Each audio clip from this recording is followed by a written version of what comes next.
By the way, I totally did this in one take. I'm pretty proud of myself for that. I did though, however, I'll show you. I did, however, type out some notes so I could have some idea. I don't know if you saw me looking before. Tucker, drop. Good boy. Ready?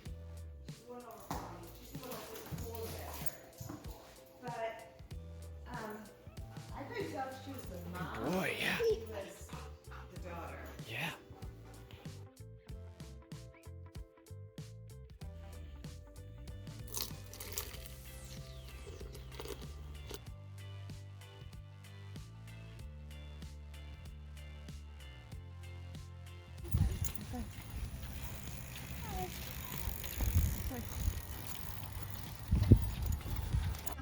So I'm gonna read them one more time, and then I'm gonna have you guys vote for which color is your favorite out of this list. Okay? So the colors are red, orange, yellow, green, blue, purple, pink, or other. All right? You ready? Everyone has it in your mind? So if you want to say that red is your favorite color, raise your hand or type it in the chat box. So this is my first attempt to do a video blog or a vlog. I haven't really considered doing this before, but got excited about giving it a try. Thought I'd see what everyone thinks. So I've really enjoyed writing the articles lately, especially like the ability to carefully pick all the words, edit, revise, think about everything really deeply. So this is going to be a little bit of a different experience for me and probably more of a challenge. I'm going to try to do it in one take. We'll see if it happens or not. But I think using a video platform instead of writing offers a lot of benefits that you just can't get. So just like seeing somebody, like talking to them, not talking to them, but it feels like it.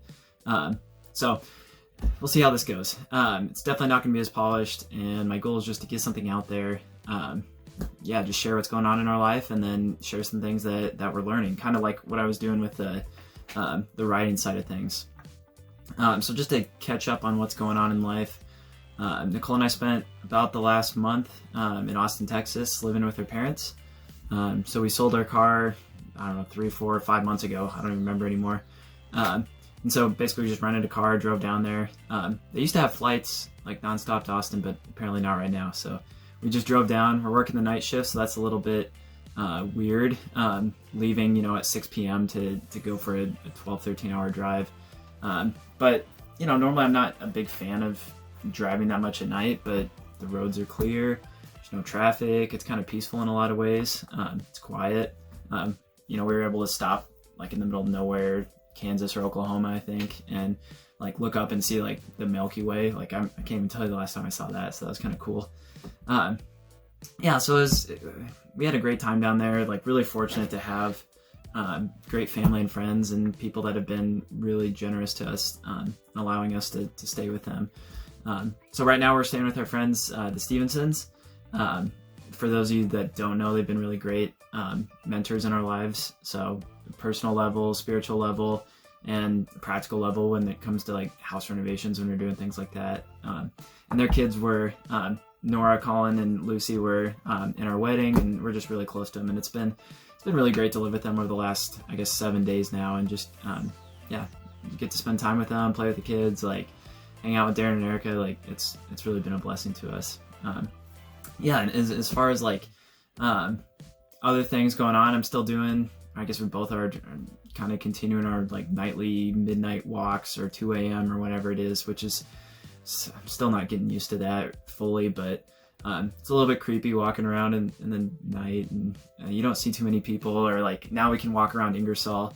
And that was just a really weird situation, just walking there and seeing like nobody, both because of the current, coronavirus situation, and then also just like the time of day, and it's just dead everywhere. So it's a little bit weird.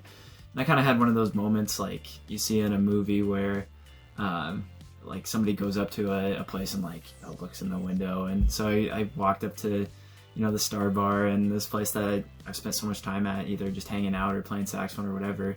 And it's just like, it's just a really weird feeling that I never had before, of just feeling like like so distanced from that, right? So it's like you could like see the ghosts of people like inside from before, but it's totally empty. You know, it's literally felt like a movie to me in some ways, like the ghosts of Christmas past or whatever.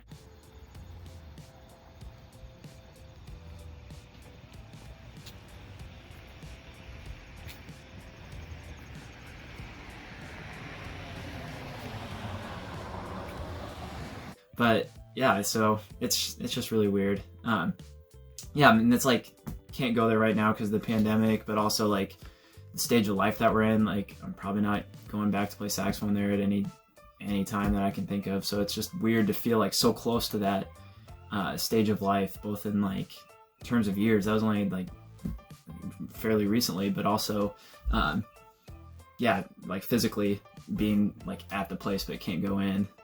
So it's just a really weird situation. Otherwise, so work update. So Nicole's been teaching third grade now, fully remotely for about a month. I know it's been really challenging for her. I can't imagine trying to keep a whole room of, you know, third graders engaged for a whole day on a screen when they're not used to that. It's hard on the kids. It's also hard on her. Like, you know, I'm used to working on a computer all day long, but it's so different for her and trying to do teaching. Like, I definitely don't envy her, and it's a challenging situation for her, and I'm sure other teachers as well. From my perspective, I've just been working a lot with data related things, so creating some like dashboards and data flows and some machine learning, math stuff, hypothesis testing. If you want to hear more about that, let me know, and I'd love to go into it, but I'm sure a lot of people don't care about that. So basically what we're doing is we're looking at a lot of the different like coaching chatbot that we have in the call center and trying to help people like figure out how to use their businesses or be more successful with their business during the current situation. And it's, you know, there's new lockdowns now in Myanmar too, with cases going up, and so it's a challenging time for them, and a lot of people like that's their only source of income. So this is a good opportunity for them to try to learn new ways of doing things and try to keep their business running so that they have an income. So ultimately though, it's just been really fun and rewarding for me just to be involved even a little bit with ONow. I'm just really blessed to be able to just have a role in what they're building, what we're building. Like it's a really cool opportunity, and I'm really thankful for Matt, Johnny, and Adam, and the rest of the team for just having me. It's really fun. So so I still want to do some of the learning stuff that I was writing about. Like in the last few articles, I kind of write about things I've been thinking about or learning, and I just really enjoy that. So one of the books that Nicole and I have been reading recently, so I got a Kindle now since we don't have our books. I don't know if that's backwards or not. We'll see. But it's called The Ruthless Elimination of Hurry by John Mark Comer. And it's just been a really convicting, compelling book for me especially, and I think probably Nicole's really enjoying it too, I know. But John Mark he's a pastor out in the Portland area, had a big like mega church type thing, and then kind of like stepped back from it a little bit, and I think he's still at the same church, but he's like doing like a smaller branch of it or whatever. But I just wanted to share a few things that I've been learning from it, and just the sake of time I won't cover everything, and if people like it I can do more of it.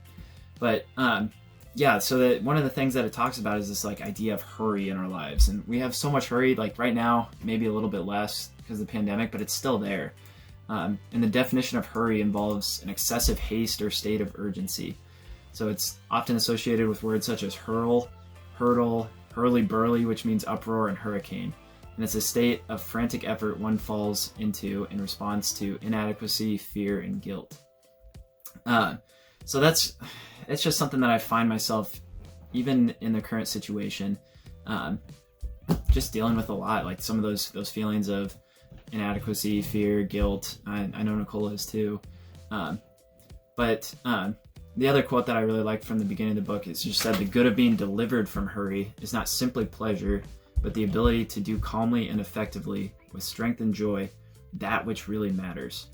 And so that's just a compelling thing to me, where I know I'm guilty a lot of times of just like feeling like I have so much to do. I got to get things done. Even now when we don't have like a house to take care of or a car or anything else, like it's amazing how much, like, I know I used to be like, oh, life would be so simple and easy and all this, like, don't have to worry about stuff. Like, there's stuff fills the time. It always does. And it's amazing to me how fast it's happened, even with everything going on. Just always feeling like stuff going on. And so this book has been a really good way for me to just step back and really like think deeply about those different things, and try to think about, okay, what really matters in life and how do we pursue that instead of just what's urgent or, being hurried. Because what Psalm 23 doesn't say is that the Lord is my shepherd, therefore I gotta run faster. So it's one of those, it's like, there's so many examples all over in scripture where it's just like, slow down, like think about things like love, joy, and peace, that Jesus is always saying like we need to cultivate in our lives.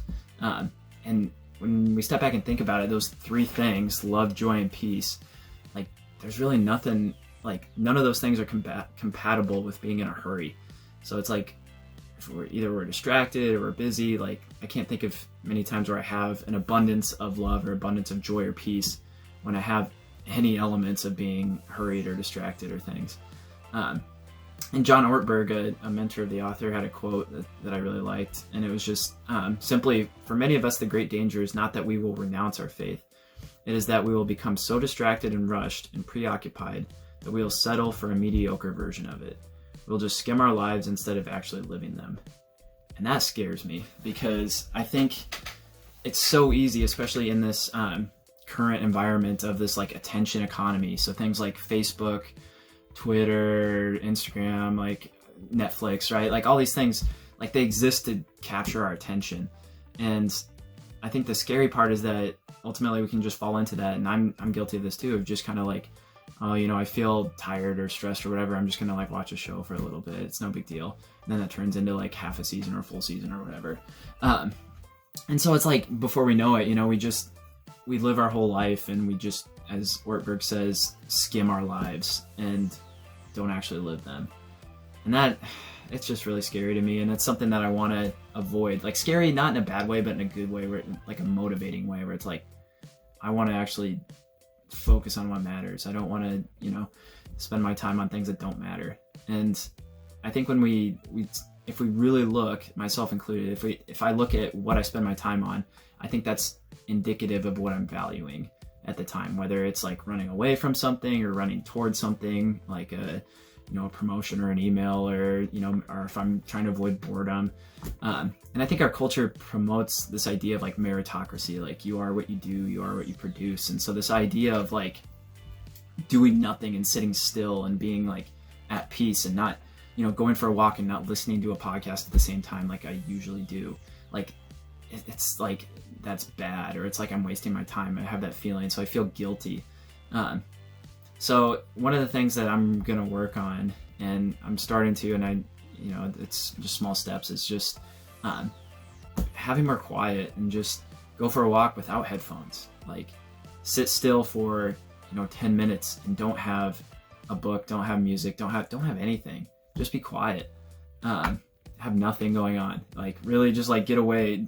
And I can talk more about this in future ones, but the author talks about like going on these retreats where like like the monk all day silent, like nothing, like just to totally like get in quiet and really cultivate this sense of like peace and quiet and calmness. And I don't know if I'm gonna go that far yet or not, but anyway, it's starting to get a little bit long, so I'll kind of cut it off here. And curious if you want to hear more about this book or not. Like I can share some more of the chapters, or there's a lot of like really good topics in my opinion that have really hit me hard, at least. So I'd love to share those if there's any interest. But in the sake of time, we're it's starting to get almost 13 minutes on my clock, so I'll end it here and just see what people think. So thanks for listening to the first vlog. I don't know if there will be more or not. We'll see. But yeah, I appreciate you sticking around this long if you're still here. So Nicole and I both appreciate everyone here. Thanks for keeping up with us. And if you have questions, like let me know. Would love to answer anything specifically. So thanks for taking the time. See ya.